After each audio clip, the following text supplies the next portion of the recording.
Today we are taking a look at Golden Darkness from To Love Ru Darkness. This is the BiCute Bunnies figure by FuRyu. To Love Ru Darkness is a romantic comedy sci-fi series built around alien heroines, school life, and complicated relationship-driven chaos. Within that story, Golden Darkness is one of the most recognizable heroines in the series, known for her quiet demeanor, restrained way of expressing herself, and her role as a deadly artificial life form. That contrast between her calm presence and dangerous background gives her a very distinct place in the story. Today's highlights for this figure are the slightly shy expression, the sheer costume with real string fishnet tights, and the pose, especially the hand pulling the skirt.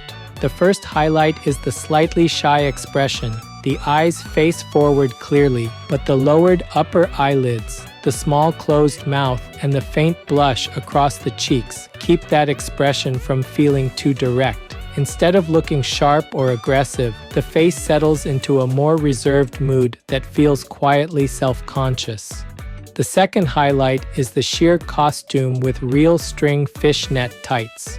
The upper chest uses a sheer-looking panel framed by black lines, and below that the black bodice cuts inward with a star-shaped opening so the front does not read as one flat block. The fishnet tights use actual string rather than a printed pattern, and the upper thigh band crosses over that mesh with a visible buckle, adding another distinct layer to the lower half. The third highlight is the pose, especially the hand pulling the skirt. One hand rises to the long hair while the other hand pinches the edge of the skirt, so the figure creates two separate stopping points across the body. That small pull at the hem gives the lower silhouette a very clear sense of movement without making the pose feel exaggerated.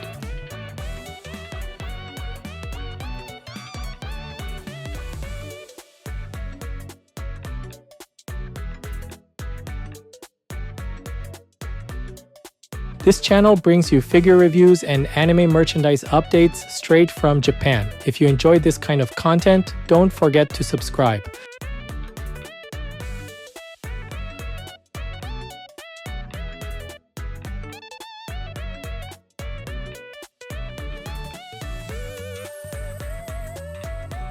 The head is built around a restrained expression rather than a broad emotional push, and that choice becomes clear as soon as the eyes and mouth are read together. The mouth is kept very small and closed, so the lower half of the face does not add any strong smile or dramatic tension.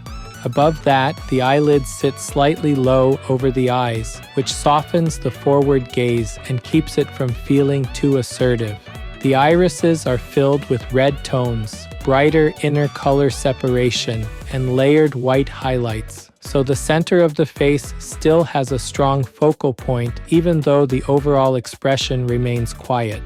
A faint blush is placed lightly across the cheeks, and because that blush stays narrow and controlled, it supports the slightly shy mood instead of overpowering the facial surface. The nose is also kept very small and understated, allowing the eyes to remain the main source of expression. Above the face, the black bunny ears rise cleanly from the top of the head and stretch upward in long tapered forms. They give the upper silhouette two strong vertical accents before the eye moves back down into the hair. The bangs are divided into many narrow sections that fall across the forehead, and the tips of those sections do not stop in one even line. They step up and down slightly, which keeps the front edge from looking too rigid. Along the front of the face, several longer strands drop past the cheeks and continue down in front of the upper body, so the face is framed by more than one layer rather than by a single outer contour. At the sides of the head, black headgear sits beside the hair and marks the base of the long twin tail sections, while remaining clearly separate from the yellow hair mass.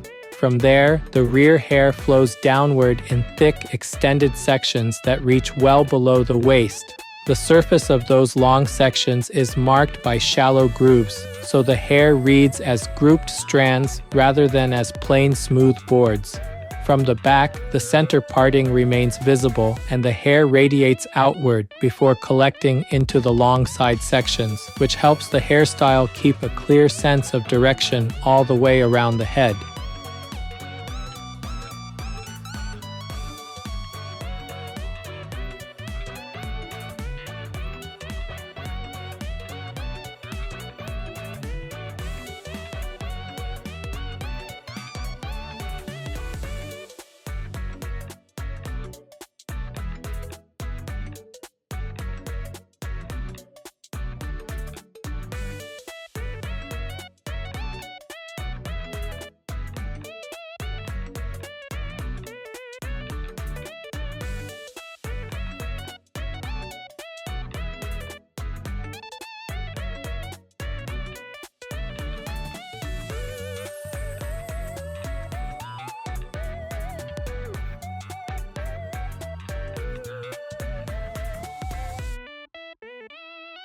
The upper body is organized through a series of clear transitions at the neck, chest, waist, arms, and hands, and those transitions are what make the outfit read cleanly. Around the neck, a white collar circles the neck and a black bow tie sits on top of it at the front, so the collar and bow remain readable as separate parts rather than one combined neck detail. Below that, the upper chest uses a broad, sheer-looking gray panel bordered by a thin black line that runs upward toward the neck and outward toward the sides of the torso. That gives the front of the figure three distinct areas in close succession: the skin of the neck, the gray upper panel, and the black border that frames it. The black bodice below does not simply rise in a straight line. At the center of the chest, the upper edge cuts inward into a star-shaped opening, so the boundary between the upper panel and the lower black section gains a sharp central interruption instead of one continuous curve. From there, the torso narrows quickly into the waist, and the front surface does not remain flat. It moves from the fuller chest into a tighter midsection, then turns outward again where the skirt begins, which gives the body a clear line from top to bottom. The back stays very open beneath the collar, so the contrast between the fuller front costume area and the exposed back becomes an important part of the presentation. The arm placement strengthens that body line even more. One arm bends upward toward the hair, with the forearm rising close to the head and the fingers opening lightly against the long hair section. The black glove covers the hand area while leaving the fingers exposed, so the black glove and pale fingers stay clearly separated. The other arm drops lower and turns inward so that the fingertips can pinch the edge of the skirt. That matters because the hand does not disappear into the hem.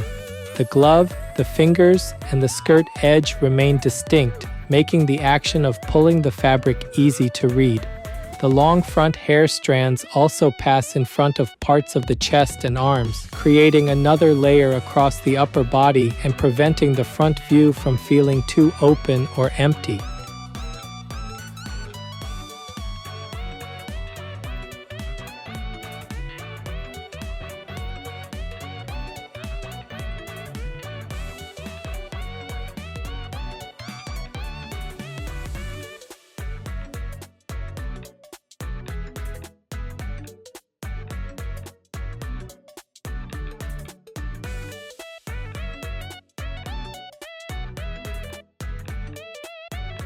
The lower body is where the skirt, fishnet tights, thigh band, legs, and boots all begin to overlap, and that layering gives this area much of its appeal. At the waist, the bodice ends and a short two-tier skirt begins immediately below it. The upper tier spreads outward with repeated vertical pleat-like divisions, while the lower tier sits slightly underneath and extends just beyond it, so the outer edge is not defined by a single line. Instead, two separate wavy edges circle the body and create depth around the hips. Those edges rise and fall from section to section, which keeps the short skirt from reading as a simple flat ring. At the back, a round white tail is attached over the black skirt area, and because that tail sits visibly on top of the rear surface, it works as a separate added element rather than blending into the clothing. Beneath the skirt, the black lower costume section remains visible around the upper thighs, and over that area, the fishnet tights are made from actual string. The mesh therefore stands out from the leg surface as real crossing lines with visible intersections, not as a printed diamond pattern.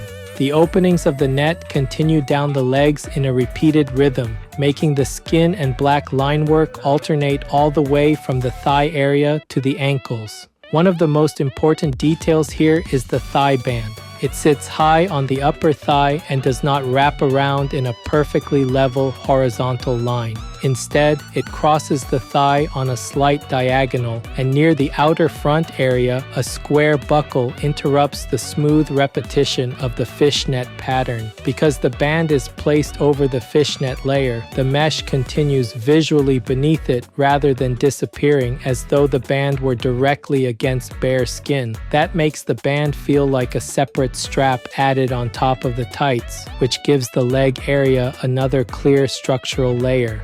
The legs themselves are arranged with one leg sent farther forward and the other kept slightly behind, creating a narrow crossing flow through the knees and lower legs. At the feet, the black ankle boots use a thick platform front, a slimmer heel, front lacing, and belt details across the upper foot, so the transition from leg to footwear is packed with shape changes. Near the back of the heels, a clear support part rises against the boots, adding one more visible connection point at the base. The fishnet openings continue down into the top of the boots, so even the cut between legwear and footwear does not end in one abrupt step.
This figure is approximately 26 centimeters tall. That's about 10.2 inches.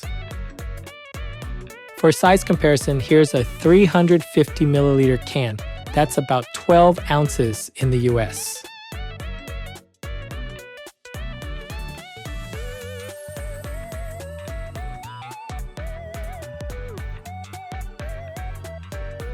Overall, Golden Darkness by FuRyu stands out because this figure combines a slightly shy expression, a layered bunny costume layout, and a pose that creates movement through the hair, hands, skirt, and legs. The face makes the first impression very clearly. The red eyes hold attention through their layered color and highlights, but the lowered eyelids, the small closed mouth, and the faint blush keep that gaze from becoming too forceful. The black bunny ears above the head give the silhouette two immediate vertical accents, and the hair underneath supports them well.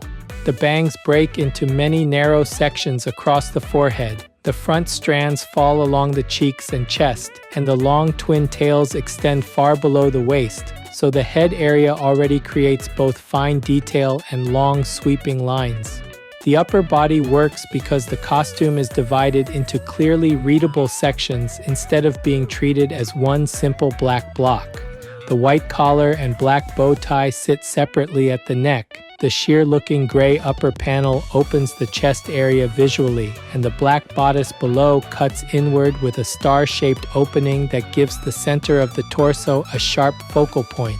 The torso narrows quickly into the waist, and the different arm positions help that line feel even more controlled. One hand lifts toward the hair with lightly spread fingers, while the other hand turns down to pinch the skirt hem. That contrast keeps the upper half from feeling static and gives the pose a very deliberate rhythm. The lower body adds the strongest layering. The two-tier skirt creates repeated wavy edges around the hips. The white tail breaks up the rear view with a clear added form, and the fishnet tights use actual string, so the mesh sits visibly above the skin surface. The thigh band is especially effective because it crosses the upper thigh diagonally and places a square buckle against the repeated net pattern, giving the eye a firm point to stop on before moving lower.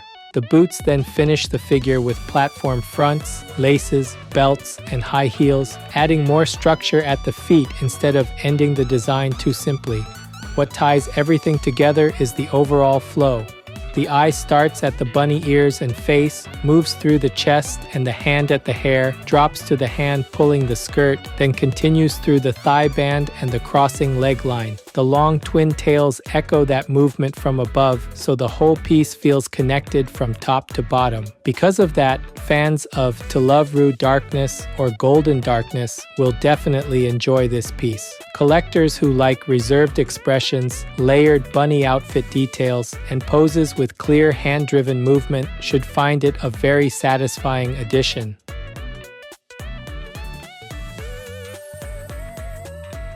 That's it for this video. If there's any part of the figure you liked, feel free to leave a comment and share your thoughts. Thanks for watching, and I'll see you in the next video.